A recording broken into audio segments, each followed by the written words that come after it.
Hello and welcome to Sleep Cove, the podcast and YouTube channel to get a great night's sleep.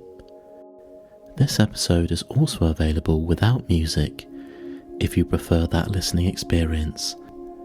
Please do not listen to this recording or any recording whilst driving or operating heavy machinery. Please listen in a place where you can safely go to sleep. And let's begin. The Frog Prince. One fine evening, a young princess put on her bonnet and clogs and went out to take a walk by herself in a wood. And when she came to a cool spring of water that rose in the midst of it, she sat herself down to rest a while. Now she had a golden ball in her hand, which was her favourite plaything, and she was always tossing it up into the air and catching it again as it fell. After a time she threw it up so high that she missed catching it as it fell, and the ball bounded away and rolled along upon the ground till at last it fell down into the spring. The princess looked into the spring after her ball, but it was very deep, so deep that she could not see the bottom of it. Then she began to bewail her loss and said, "Alas, if I could only get my ball again, I would give all my fine clothes and jewels and everything that I have in the world." Whilst she was speaking, a frog put its head out of the water and said, "Princess, why do you weep so bitterly?" "Alas," said she, "what can you do for me, you nasty frog? My golden ball has fallen into the spring." The frog said, "I want not your pearls and jewels and fine clothes, but if you will love me and let me live with you and eat from off your golden plate and sleep upon your bed, I will bring your ball again." "What nonsense," thought the princess. "This silly frog is talking. He can never even get out of the spring to visit me, though he may be able to get my ball for me, and therefore I will tell him he shall have what he asks." "So," she said to the frog, "well, if you bring me my ball, I will do all you ask." Then the frog put his head down and dived deep under the water, and after a little while he came up again with the ball in his mouth and threw it on the edge of the spring. As soon as the young princess saw her ball, she ran to pick it up, and she was so overjoyed to have it in her hand again that she never thought of the frog but ran home with it as fast as she could. The frog called after her, "Stay, princess, and take me with you as you said." But she did not stop to hear a word.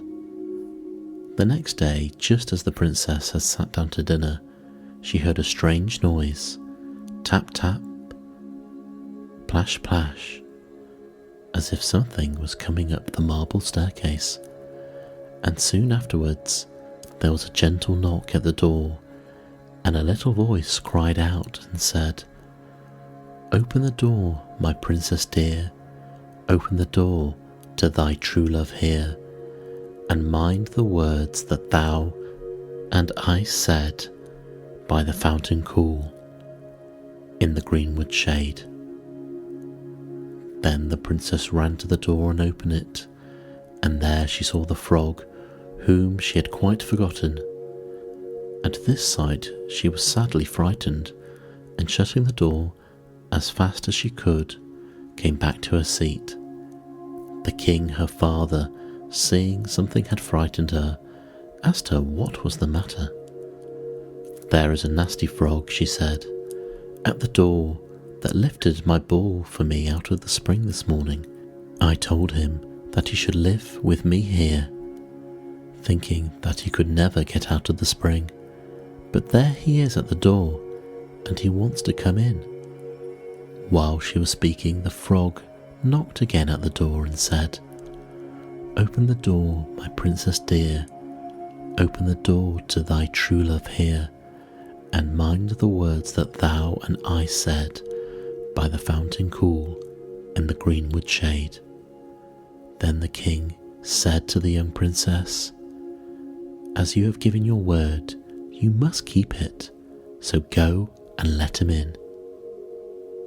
She did so, and the frog hopped into the room, and then straight on, tap tap, plash plash, from the bottom of the room to the top, till he came up close to the table where the princess sat. "Pray lift me upon chair," he said to the princess, "and let me sit next to you." As soon as she had done this, the frog said, "Put your plate nearer to me, that I may eat out of it." This she did, and when he had eaten as much as he could, he said, "Now I am tired, carry me upstairs and put me into bed." And the princess, though very unwilling, took him up in her hand and put him upon the pillow of her own bed, where he slept all night long. As soon as it was light, he jumped up, hopped downstairs, and went out of the house. "Now then," thought the princess, "at last he is gone. I shall be troubled with him no more." But she was mistaken, for when night came again, she heard the same tapping at the door, and the frog came once more and said, "Open the door, my princess dear, open the door to thy true love here, and mind the words that thou and I said by the fountain cool in the greenwood shade."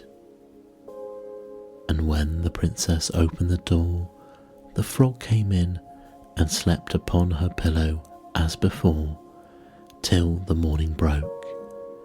And the third night he did the same. But when the princess awoke on the following morning, she was astonished to see, instead of the frog, a handsome prince gazing on her with the most beautiful eyes she had ever seen, standing at the head of her bed. He told her that he had been enchanted by a spiteful fairy who had changed him into a frog, and that he had been fated so to abide till some princess should take him out of the spring and let him eat from her plate, sleep upon her bed for 3 nights.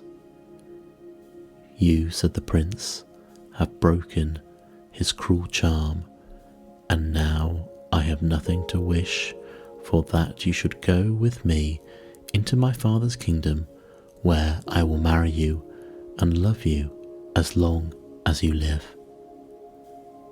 The young princess, you may be sure, was not long in saying yes to all this, and as they spoke, a gay coach drove up with 8 beautiful horses, decked with plumes of feathers and golden harness, and behind the coach rode the prince's servant, faithful Heinrich, who had bewailed the misfortunes of his dear master during his enchantment, so long and so bitterly that his heart had well nigh burst.